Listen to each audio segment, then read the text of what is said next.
नमस्कार,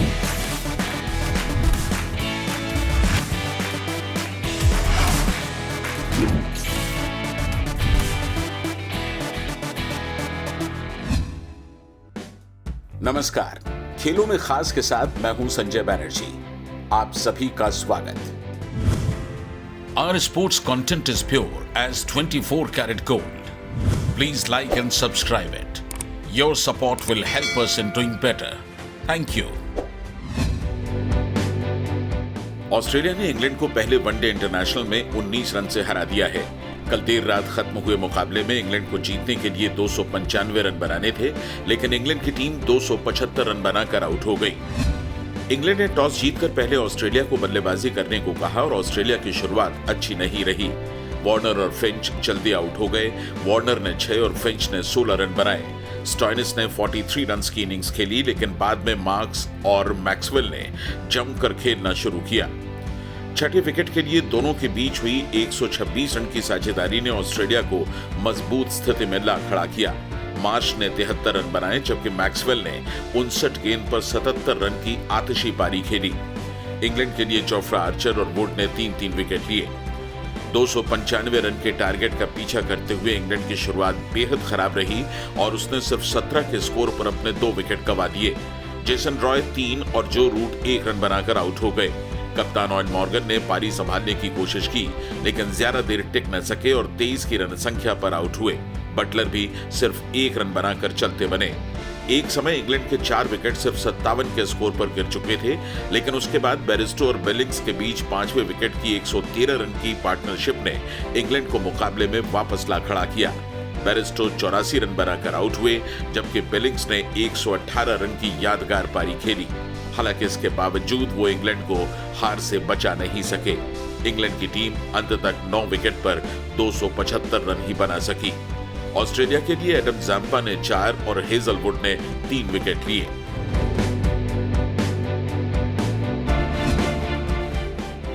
और अब स्टैट्स कॉर्नर में दिलचस्प आंकड़ों के साथ मोहम्मद इशाउद्दीन। छठे विकेट के लिए मिचेल मार्श और ग्लेन मैक्सवेल ने 126 रन की साझेदारी की। दोनों के बीच 50 से ज़्यादा रन की साझेदारी का यह 5वां अवसर है। साथ ही दोनों के बीच तीसरी बार शतकीय साझेदारी हुई है। ऑस्ट्रेलियाई पारी के दौरान इंग्लैंड के 5 गेंदबाजों ने अपने कोटे के सभी 10 ओवर फेंके। संयोग से सभी गेंदबाजों ने 50 से ज़्यादा रन भी दिए।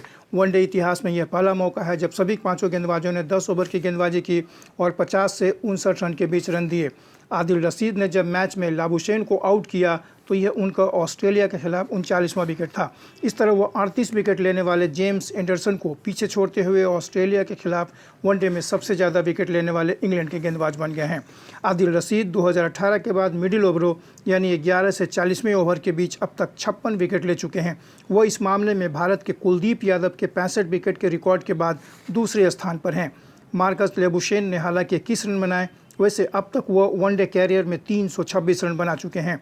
ऑस्ट्रेलिया की ओर से 7 वनडे पारियों में फिल ह्यूज और यान चैपल के बाद सबसे ज़्यादा रन बनाने वाले वह तीसरे बल्लेबाज हैं।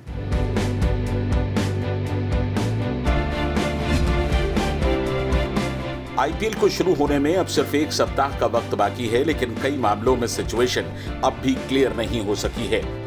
बताया गया है कि लीग की फ्रेंचाइज आईपीएल गवर्निंग काउंसिल के काम करने के तरीके से नाखुश हैं। इंग्लैंड और ऑस्ट्रेलिया के प्लेयर्स को सीरीज खत्म होने के बाद मैनचेस्टर से लाने के लिए 7 टीमों ने मिलकर चार्टर्ड फ्लाइट की है, लेकिन उन्हें अब तक इस बारे में जानकारी नहीं है कि खिलाड़ियों को क्वारंटीन में रहना होगा या नहीं। जैसा कि आप सुन चुके हैं कि गवर्निंग काउंसिल ने 2 दिन पहले कहा था कि खिलाड़ियों को आइसोलेशन से राहत नहीं दी जा सकती, क्योंकि छोटी सी गलती बड़ी भी बन सकती है। लेकिन कल कोलकाता नाइट राइडर्स के सीईओ ने कहा कि इन प्लेयर्स को आइसोलेशन में जाने की जरूरत ही नहीं होगी और वो पहले मैच से ही खेलेंगे। बताया गया है कि फ्रेंचाइज और गवर्निंग काउंसिल के बीच कम्युनिकेशन गैप है और इसलिए तमाम टीम प्रबंधन सही जानकारी के लिए बोर्ड अध्यक्ष सौरव गांगुली के साथ बैठक करना चाहती हैं, जिससे इस संबंध में सही जानकारी मिल सके। गांगुली यूएई पहुंच चुके हैं और वे जल्द ही बैठक भी कर सकते हैं। ट्रिनिडागो नाइट राइडर्स ने सेंट लूसिया को 8 विकेट से हराकर चौथी बार कैरेबियन प्रीमियर लीग का खिताब जीत लिया है। लीग के इतिहास में नाइट राइडर्स किसी एक सीजन में अपने सभी मैच जीतने वाली पहली टीम भी बन गई। इस सीजन में टीम ने फाइनल समेत कुल 12 मैचेस जीते। फाइनल में टीकेआर ने टॉस जीतकर पहले गेंदबाजी का फैसला किया। सेंट लूसिया ने पहले बल्लेबाजी करते हुए 19 ओवर और 1 गेंद में 154 रन बनाए। टीम के लिए आंद्रे फ्लेचर ने 39, मार्क दयाल ने 29 और रॉस्टन चेज ने 22 रन बनाए। पोलार्ड ने सबसे ज्यादा 30 रन देकर 4 विकेट लिए, जबकि फवाद अहमद और अली खान ने 2-2 विकेट लिए। टीकेआर ने 18 ओवर और 1 गेंद में 2 विकेट पर 157 रन बनाकर मैच जीत लिया। टीकेआर के लिए डेंडल सिमंस और डेरन ब्रेवो ने 138 रन की साझेदारी कर टीम को आसानी से खिताब दिला दिया। सिमंस ने 49 गेंद पर 84 रन बनाए, जबकि ड्वेन ब्रेवो ने 47 गेंद पर 58 रन की उपयोगी पारी खेली। और अब चर्चा यूएस ओपन की। जर्मनी के अलेक्जेंडर ज़वेरेव पहली बार यूएस ओपन के मेन सिंगल्स फाइनल में पहुंच गए हैं। भारतीय समय के मुताबिक आज सुबह खत्म हुए मैच में ज़वेरेव ने स्पेन के पाब्लो कारिनो बुस्ता को 5 सेट तक चले बेहद कड़े मुकाबले में शिकस्त दी। ज़वेरेव ने जबरदस्त सर्विस की और कुल मिलाकर 24 एस लगाए। उन्होंने ये मुकाबला 3-6, 2-6, 6-3, 6-4 और 6-3 से जीता। पहले 2 सेट गंवाने के बाद ज़वेरेव की वापसी यादगार रही। रूस के मेदवेदेव और ऑस्ट्रेलिया के थिएम के बीच दूसरा सेमीफाइनल आज सुबह खेला जा रहा है। उधर यूएस ओपन का महिला सिंगल्स फाइनल पूर्व वर्ल्ड नंबर 1 विक्टोरिया अज़ारेंका और नाओमी ओसाका के बीच होगा। अज़ारेंका ने यूएस ओपन के सेमीफाइनल में 6 बार की चैंपियन अमेरिका की सेरेना विलियम्स को 6-1, 3-6, 3-6 से हरा दिया, जबकि जापान की नाओमी ओसाका ने जेनिफर ब्रांडी को 7-6, 3-6, 6-3 से हराकर फाइनल में जगह बनाई। मेंस डबल्स का खिताब ब्राजील के ब्रूनो सोरेस और क्रोएशिया के मैट पाविच के नाम रहा। महिला सिंगल्स पर रिपोर्ट नीति रावत से। अज़ारेंका और नाओमी ओसाका लगातार दूसरे टूर्नामेंट के फाइनल में एक दूसरे के आमने सामने होंगी। यूएस ओपन से ठीक पहले western and southern open tournament का फाइनल भी इन दोनों के बीच हुआ था। तब हैमस्ट्रिंग इंजरी के कारण ओसाका मैच से हट गई थी और अज़ारेंका ने खिताब जीता था। यह अज़ारेंका के करियर का 21वां टाइटल था। उन्होंने 2016 में मायामी ओपन के बाद पहला खिताब जीता था। इससे पहले अज़ारेंका ने यूएस ओपन के सेमीफाइनल में 6 बार की चैंपियन अमेरिका की सेरेना विलियम्स को 6-1, 3-6, 3-6 से हराया। अज़ारेंका की ये लगातार 11वीं जीत थी और उन्होंने यूएस ओपन में पहली बार सेरेना को हराया। इस मुकाबले में 38 वर्ष की सेरेना ने जबरदस्त प्रदर्शन किया और पहले सेट में अज़ारेंका को सेट होने का कोई मौका नहीं दिया, लेकिन दूसरा सेट अज़ारेंका के नाम रहा और उसके बाद सेरेना के पैर में आई चोट ने उन्हें परेशान कर दिया और अज़ारेंका फाइनल में पहुंच गईं। अज़ारेंका 2013 के बाद किसी ग्रैंड स्लैम के फाइनल में पहुंची हैं। दोनों के बीच अब तक 23 मुकाबले हुए हैं। इसमें सेरेना ने 18 और अज़ारेंका ने 5 मैच जीते हैं। सेरेना ने इससे पहले अज़ारेंका को 2012 और 2013 के यूएस ओपन के फाइनल में हराया था। वहीं दूसरे सेमीफाइनल में पूर्व यूएस ओपन चैंपियन जापान की नाओमी ओसाका ने जेनिफर ब्रेडी को 7-6, 3-6, 6-3 से हराया। ब्रेडी का ये पहला ग्रैंड स्लैम सेमीफाइनल था। इससे पहले वो 2017 में यूएस और ऑस्ट्रेलियन ओपन के चौथे राउंड तक पहुंची थी। ओसाका ने इससे पहले 2018 के यूएस ओपन का खिताब जीता था। उस समय वो सिर्फ 20 साल की थी। इसके अलावा उन्होंने पिछले साल ही ऑस्ट्रेलियन ओपन खिताब भी जीता। ओसाका को इस मैच को जीतने के लिए ब्रेडी के खिलाफ काफी पसीना बहाना पड़ा।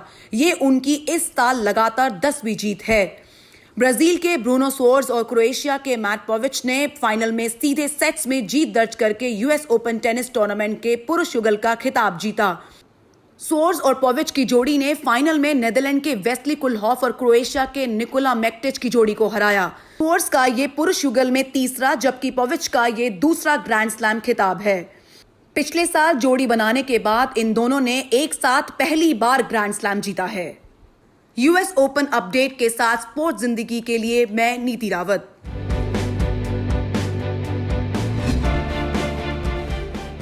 अगले महीने होने वाले टॉमस और ऊबर कप फाइनल के लिए हैदराबाद में लगने वाला नेशनल बैडमिंटन कैंप रद्द कर दिया गया है। ये कैंप इसलिए रद्द किया गया क्योंकि प्लेयर्स को 7 दिन के आइसोलेशन से ढील नहीं दी गई। ये कैंप 7 से 27 सितंबर तक लगाया जाना था। टूर्नामेंट डेनमार्क में 3 से 11 अक्टूबर तक खेले जाएंगे। इस मामले पर हमने senior sports journalist Ravikant Singh से बात की। रवि, थॉमस और उबेर कप से पहले ही भारतीय बैडमिंटन में एक भूचाल सा दिखाई दे रहा है। क्या मामला है? नेशनल कैंप कैंसिल कर दिया गया है। जी हाँ, ये BWF ने, जो बैडमिंटन वर्ल्ड फेडरेशन है, उसने काफी देर से ये घोषणा की कि थॉमस और उबेर कप का आयोजन डेनमार्क में जो पहले होना था ओलंपिक्स के तुरंत बाद, वो अब अक्टूबर में किए जाएंगे।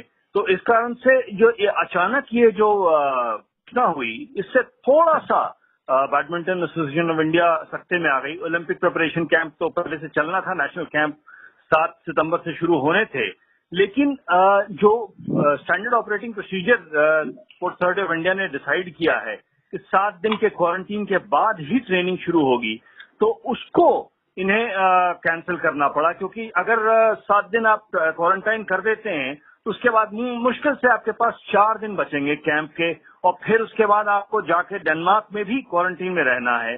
तो इस कारण से 2 बार क्वारंटीन करने से बेहतर BII ने समझा कि इसको कैंसिल कर दिया जाए और खिलाड़ियों को अपना व्यक्तिगत अभ्यास करने का ही मौका दिया जाए, जिससे कि कम से कम अभ्यास में कोई रुकावट नहीं आएगी। स्पोर्ट्स अथॉरिटी ऑफ इंडिया के जो SOPs हैं वो बहुत पहले जारी किए गए हैं। क्या आपको लगता है कि अगर थोड़ा सा समय से कोऑर्डिनेट किया जाता इस इशू को तो शायद ये नौबत नहीं आती? देखिए, इसमें ना हम BII और ना ही SAI किसी को भी दोषी नहीं मान सकते हैं, क्योंकि जो थॉमस उबेर कप की घोषणा हुई है BWF द्वारा, वही काफी देर से हुई है। वरना अगस्त के महीने तक किसी को इल्म भी नहीं था कि ये प्रतियोगिताएं होंगी। लेकिन अब एक बार जब बैडमिंटन वर्ल्ड फेडरेशन ने घोषणा कर दी, और उसके तुरंत बाद फिर डेनमार्क ओपन और डेनमार्क मास्टर्स भी होने हैं, जहां पे रैंकिंग पॉइंट्स अवेलेबल होंगी, तो इस कारण से मैं समझता हूं कि BII ने बिल्कुल सही फैसला लिया है कि व्यक्तिगत अभ्यास जो खिलाड़ी कर रहे थे वो जारी रहने दिया जाए। क्वारंटाइन एक बार तो डेनमार्क में होना ही है आपको, तो इस कारण से दोबारा आपको खिलाड़ियों को क्वारंटाइन करने से ट्रेनिंग में ब्रेक आ जाती है। तो अभी फिलहाल जो ट्रेनिंग इंडिविजुअल ट्रेनिंग चल रही है वो चलने दिया जाए, और उसके बाद डेनमार्क में जो क्वारंटीन होगी उसके बाद वहां प्रैक्टिस जो होगा वो की जाएगी। PV सिंधु को देखिए किसी तरह से मना लिया गया कि वो इस टूर पर जाएंगी, लेकिन 3 प्लेयर्स अभी भी ऐसे हैं, खासतौर से वर्मा बंधु जो इंदौर के हैं, कि वो इस पर सहमत नहीं हो रहे हैं जाने के लिए। तो किस तरह से देखते हैं आप ये? इनडिसिप्लिन के नजरिए से देखेंगे या प्लेयर्स की चॉइस के तौर पे? ये प्लेयर्स की चॉइस के तौर पे है, और वर्मा बंधु का नहीं जाना कुछ हद तक बात समझ में आती है कि वो सिर्फ थॉमस और उबेर कप खेलने के लिए डेनमार्क नहीं जाना चाहते हैं, ये जोखिम नहीं उठाना चाहते। थोड़ा सा मन में हर किसी के इस पैंडेमिक को लेकर थोड़ी सी शंका है। तो अगर उन्हें ओपन और मास्टर्स नहीं खेलने हैं, रैंकिंग पॉइंट्स हासिल करने का कोई मौका है नहीं, तो फिर इतनी दूर यात्रा करके जाने से कोई बहुत ज्यादा उन्हें फायदा दिख नहीं रहा है। वो शायद बेहतर ये समझ रहे हैं कि भारत में ही रह के अपना अभ्यास किया जाए, और जब भारत में प्रतियोगिताएं शुरू होंगी या फिर एशिया में जब प्रतियोगिताएं शुरू होंगी तो उन पर ज्यादा तवज्जो दी जाए। साई प्रणीत भी नहीं जा रहे हैं, प्रणीत को चोट लगी हुई है, तो वो थॉमस कप उबेर कप से भी बाहर हैं। उनकी जगह पारुपल्ली कश्यप को दी गई है, वो साथ निभाएंगे सिंगल्स में किदाम्बी श्रीकांत का। और जो जिसे कहते हैं कि एक खिलाड़ियों का जो चयन हुआ है वो भी रैंकिंग के हिसाब से बिल्कुल ऊपर से ले लिया गया है, ताकि कोई खास उसमें कोई गुंजाइश न रह जाए किसी तरह की बहस की, किसी तरह की कंट्रोवर्सी की। जी, बहुत बहुत शुक्रिया रवि भाई। भारतीय golfer Tvesa Malik VP bank Swiss ladies open golf tournament के फर्स्ट राउंड के बाद जॉइंट 17th पोजीशन पर हैं, लेकिन हमवतन दीक्षा डागर को शुरुआत में बर्डी बनाने के बावजूद संघर्ष करना पड़ा। त्वेषा ने हाल की अपनी अच्छी फॉर्म बरकरार रखी और 1 अंडर 71 का कार्ड खेला। इसके विपरीत दीक्षा ने बर्डी से शुरुआत की, लेकिन आखिर में उनका स्कोर 15 ओवर 87 रहा। दीक्षा ने पहले होल में बर्डी बनाई, लेकिन उसके बाद 6 बोगी, 3 डबल बोगी और एक क्वाड्रुपल बोगी भी लगाई। त्वेषा ने चौथे और 15वें होल में बर्डी बनाई, जबकि 13वें होल में उन्होंने एक शॉट गंवा दिया। लोकल प्लेयर्स किम मेट्रॉक्स और फिनलैंड की सना नुटिनेन ने 6 अंडर 66 का स्कोर बनाकर फर्स्ट राउंड के बाद 2 शॉट की लीड ले ली है। अपने स्टार खिलाड़ियों की गैर मौजूदगी में खेल रही मौजूदा चैंपियन पेरिस सेंट जर्मेन की टीम को फ्रांसीसी फुटबॉल लीग के पहले मैच में सेकंड डिवीजन से टॉप डिवीजन में जगह बनाने वाले लेंस के हाथों हार का सामना करना पड़ा है। लेंस की तरफ से स्ट्राइकर इग्नाटियस गनागो ने 57वें मिनट में डिसाइसिव गोल किया। गनागो ने पीएसजी के third choice goalkeeper margin Bulka की गलती का फायदा उठाकर गोल दागा, जो मैच का इकलौता गोल था। पीएसजी को इस मैच में अपने स्टार प्लेयर्स एम्बापे, नेमार और 5 अन्य की कमी खली, जिन्हें कोरोना वायरस के लिए पॉजिटिव पाया गया है। इनमें विंगर एंजेल डी मारिया भी शामिल हैं। तो आज का खेलों में खास का सफर यहीं तक। स्पोर्ट्स अपडेट्स, वीडियोस और ब्लॉग्स के लिए आप हमारी वेबसाइट sportszindagi.com जरूर विजिट करें। हमारी ईमेल आईडी है connect@sportszindagi.com। अपना ख्याल रखें, जुड़े रहें स्पोर्ट्स जिंदगी के साथ। नमस्कार।